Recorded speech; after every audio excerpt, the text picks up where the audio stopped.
In one of the earlier discussions, topics like ego, receptivity, and emptiness were discussed. One point under discussion was that the receptivity will be increased when our ego is reduced. Something like that you have told, which I have not understood. You have told that you will explain this today. At the very outset, we should realize that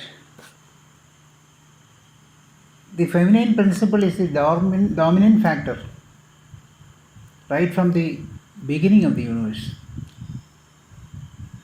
The cosmic consciousness on origination into existence, Sat,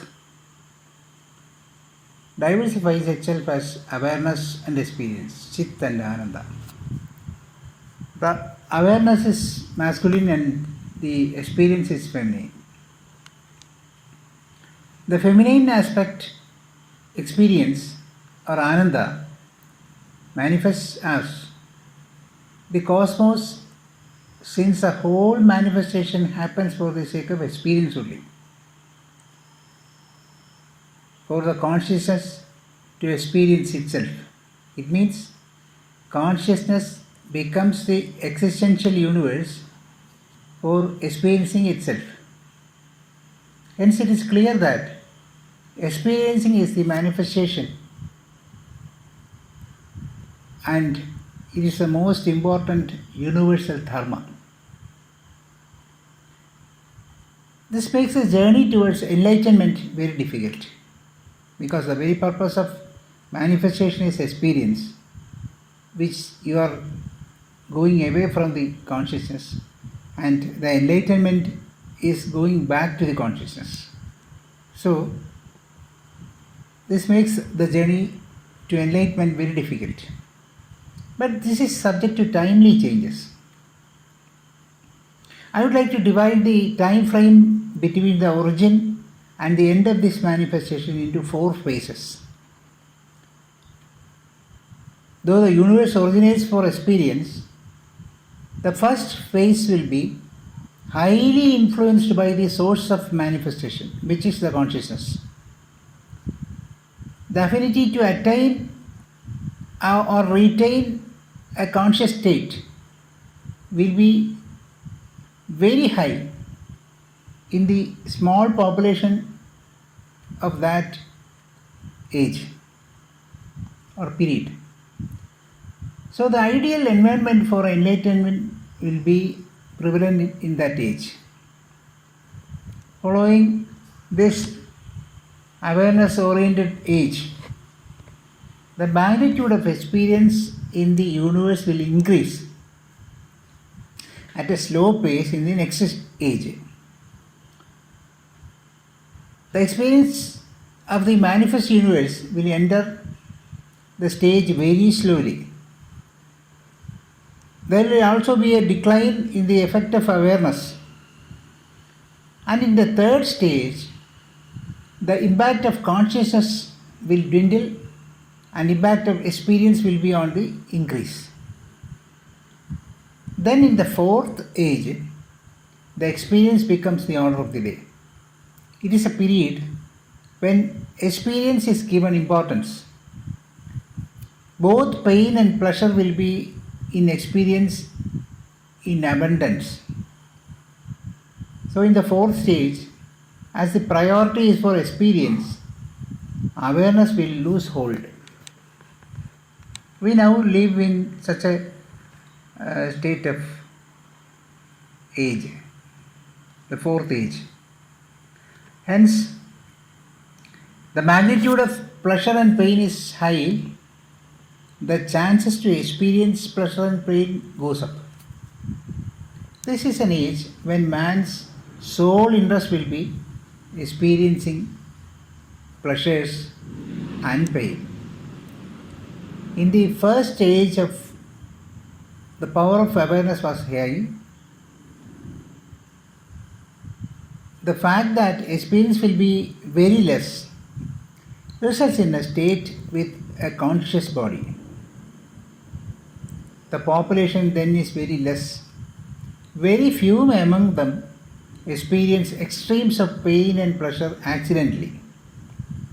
When such accidents become more in number, yearning for living goes up by indulging in wrongdoings and also with a fall of shame which leads to the downfall of awareness. In this stage, in the third stage, awareness becomes very less. It becomes rare. When awareness becomes rare, the interest for experience becomes high, and it is a time when there is no feeling of guilt in the means adopted for attaining experience. In the fourth stage, there will be a drastic change, and righteousness will not even be identified when man's primary interest is just attainment of experiences. This stage is pointed out in this manner. In Indian epics, these divisions of time are portrayed as yugas. First one is Krita Yuga. The second age is when Rama lived, Sri Rama lived. Righteousness and non-righteousness were in a balanced state. Persons who were not righteous were present rarely. When Ravana and Kumbhakarna represent two corrupt kings, a righteous king, Vibhishana is also placed in the same palace. Four noble sons, including Sri Rama, with exemplary characters, are also portrayed. We come across Bharata, who considers his brotherhood to Rama more important than his position as a ruler, and rules the country in the outskirts of the city, of the capital, keeping the padagas or sandals of Sri Rama. A unique proportion can be seen in these characters. In the Dwapara age, the wickedness happens all around the character of Sri Krishna. All the Yadava chieftains are fraudulent. Their wicked actions are revealed only when they mutually make allegations during their last fight in the Prabhasa Tirtha. 100 sons on one side and 5 righteous sons as their rivals. This is a portrayal. That point of time marks the beginning of the period when there is no guilt in indulging in wickedness for the sake of experience. In the next phase, righteousness turns upside down. This is the main reason behind the variation in righteousness in 4 ages. This is the order in the ages. This is how it happens in each age. We have discussed the gradation in 4 phases of ages now. First, the awareness shines and experience is minimal. Next, experience becomes more and impact of awareness becomes less. In the third state, experience gets prominence and awareness is subjugated. Next, experience steals the soul, which results in namesake prominence for awareness. For the sake of comprehension, these have been named as Krita, Treta, Dwapara and Kali in epics. Influence of the proportion of awareness and experience marks the character of an age. I think this is the first time that someone talks about the influence of Chith and Ananda in explaining, or proportional influence of Chith and Ananda in explaining the Yuga Dharma. Please correct me if I am wrong in my thought. This can be realized by observing the 4 ages. I had mentioned the names of 4 ages. That is not the subject of discussion here. Among the 4 periods, the beginning and the last are having extremes. In the first is extremity of awareness, and the last is extremity of experience. The two ones are with proportion between the two. In the second period, the impact of awareness thins out and experience slowly gains momentum. In the third Another proportion between them works out with minimization of awareness. We can see this phenomena beautifully described through characterization in the epics. In the time of Sri Krishna, a number of demons act against Krishna right from his childhood, and there are stories about Krishna trying to destroy them. Observing these characters, one can easily understand the growth of experience and decline of awareness. It can be seen that femininity gains prominence. The fact is that all these are interestingly woven in those epics. In the time of Rama, woman is the cause of misery. A woman named Shurpanakha. That woman makes a romantic advancement towards the brothers, and Lakshmana makes a hasty action which leads to the war between Rama and Ravana. In Mahabharata and Bhagavata Purana, we come across Gopikas. They obstruct Krishna's journey to Mathura. It was one among them, Radha, who pacifies them and removes a hindrance for Krishna's journey. Another character, Udana, Binu, she has come to kill Krishna. Then in another episode, Krishna releases 16,000 women from captivity of Narakasura, from the palace of Pragjyotisham. Krishna marries 8 women, and each those marriage gives us something to learn. It doesn't end with this. The female prominence can be seen everywhere. A woman like Gandhari with severe austerity is portrayed. Another character is Draupadi. She becomes one of the reasons for the battle. The mocking laugh of Panchali at Kauravas at newly built Indraprastha. Then her vow to tie her hair only after soaking it in the blood of Dushasana. Thus the rise of femininity beyond proportion can be observed. This is a dramatic concept. When a drama is directed, pre-act and post-act are used to reveal or substantiate something using the thread of the drama. When we study this, we get more clarity.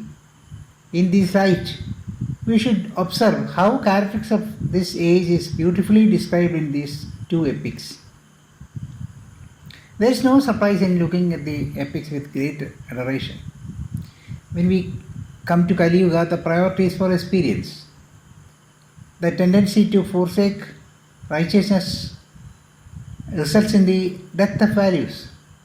All these are referred to in the Puranas as a transformation from righteousness with 4 legs to 3 and finally to 1. Actually, the reason behind this is the variation in the proportion of awareness and experience, Chith and Ananda.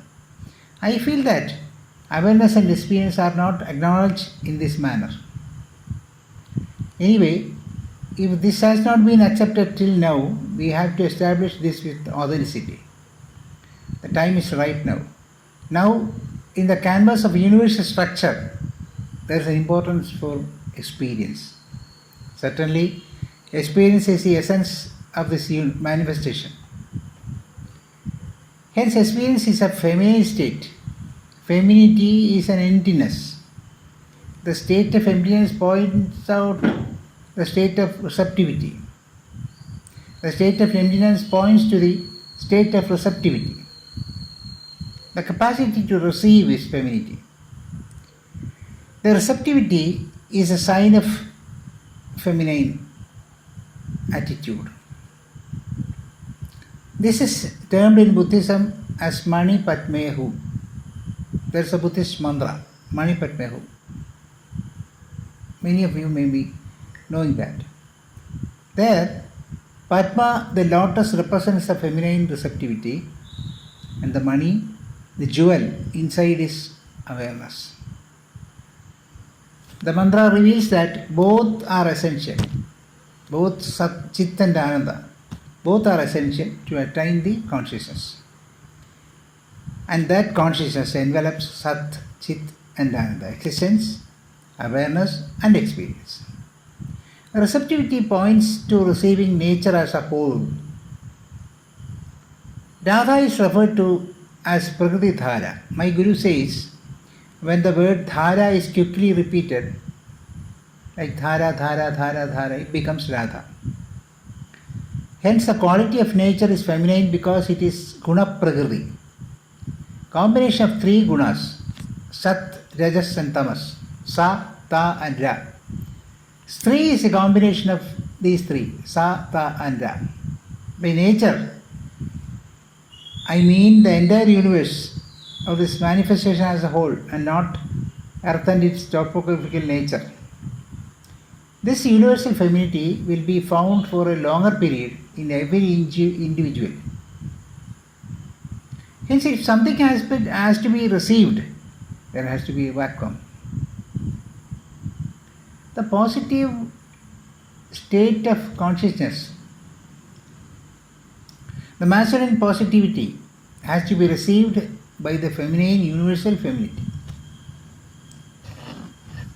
The positive state of consciousness, the masculine positivity, has to be received by the feminine universe. This masculine positivity is duly referred to as patriarchal God concepts in Semitic religions. There should be an emptiness in everyone. The emptiness which Gautam Buddha referred to is also this.